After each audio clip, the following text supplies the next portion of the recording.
Assalamualaikum warahmatullahi wabarakatuh.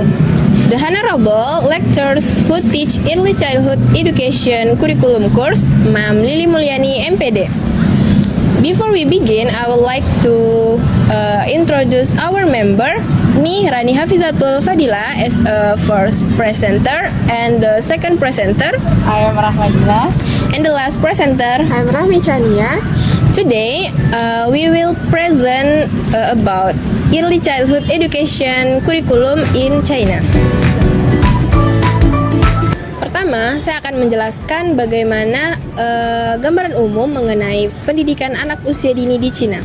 Yang pertama, fokus pada perkembangan holistik, yang mana kurikulum di Cina menekankan akan pengembangan aspek fisik, kognitif, sosial emosional, dan moral anak secara seimbang. Yang kedua, pembelajaran berbasis permainan. Anak-anak usia dini di Cina melakukan pembelajaran dengan kegiatan yang menyenangkan dan sesuai dengan tahap perkembangannya. Yang ketiga itu ada penekanan pemahaman dasar. Di Cina itu selalu menekankan pemahaman dasar pada anak seperti bahasa, seni, matematika, dan juga pengetahuan umum. Yang keempat itu ada integrasi budaya dan nilai-nilai tradisional. Kurikulum mengintegrasikan budaya dan nilai-nilai tradisional Tiongkok seperti penghormatan kepada orang tua, disiplin diri, dan kerjasama. Yang kelima itu ada pembelajaran terpadu. Jadi pembelajaran terpadu itu secara menyeluruh, tidak dipisah-pisah agar anak bisa memahami konsepnya secara menyeluruh juga.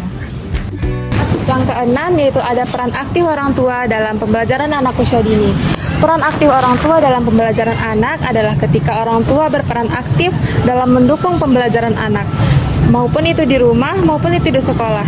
Contoh kegiatannya yaitu orang tua dapat memberikan motivasi, memberikan bantuan, serta mendukung kondisi belajar anak yang kondusif agar anak mampu semangat dalam belajar. Peran orang tua tidak hanya dalam memberikan rasa aman dan percaya diri kepada anak, melainkan orang tua juga mampu mengembangkan pengetahuan kepada anak serta mengembangkan aspek-aspek yang ada dalam diri anak. Yang ketujuh yaitu penilaian holistik.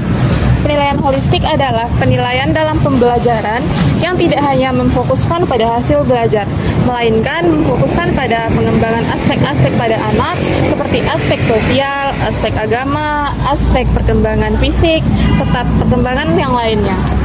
Dalam penilaian holistik, orang tua dan guru harus mementingkan bahwa anak adalah individu yang kompleks. Anak memiliki potensi dan minat mereka, sehingga pada saat ini orang tua mampu melihat keunggulan serta kelemahan anak agar dapat mendukung dan secara tepat dalam melakukan pembelajaran dan pengarahan dalam pendidikan anak usia dini. Selanjutnya, karakteristik dan prinsip-prinsip yang mendasari pendidikan anak usia dini di Cina. Yang pertama yaitu durasi pendidikan, yang mana durasi pendidikan prasekolah atau anak usia dini di Cina yaitu selama 3 tahun. Kemudian sekolah dasarnya selama 6 tahun, sekolah menengah pertama selama 3 tahun, dan sekolah menengah atas selama 3 tahun. Yang selanjutnya itu ada rasio guru dan siswa. Jadi di Cina itu dalam satu kelas ada 3 guru. Dalam satu guru dia megang 5 orang anak. Kenapa seperti itu? Agar guru fokus pada individualis dan interaksi yang baik pada siswa-siswanya. Lalu selanjutnya waktu belajar. Jadi PAUD di Tiongkok itu punya jam belajar lebih banyak dibandingkan di Indonesia, sekitar 5-6 jam per harinya. Yang terakhir ada fasilitas dan lingkungan. Yang pertama yaitu ada ruang kelas, di mana di sini ruang kelas yang dipakai adalah ruang kelas yang ceria, estetis, bersih, dan harus luas serta mendukung kenyamanan seorang anak. Yang kedua ada ruang klinik kesehatan. Di sini terdapat dokter yang mengunjungi sekolah secara rutin. Yang ketiga ada ruang makan, di mana di ruang makan ini terdapat beberapa menu dan nutrisinya setiap minggunya.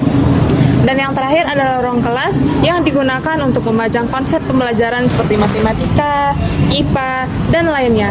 Dan selain itu terdapat gudang dalam menyimpan seperti berbagai alat permainan, dan terdapat WC yang terhubung dari berbagai ruangan lainnya. Terakhir, salah satu implementasi pendidikan anak usia dini yang menarik adalah adanya sistem tidur siang. Mengapa demikian? Karena anak PAUD di Tiongkok itu menghabiskan waktu belajar sekitar 5-6 jam dalam seharinya.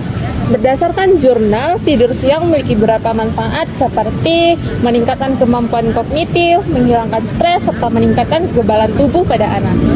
Wassalamualaikum warahmatullahi wabarakatuh.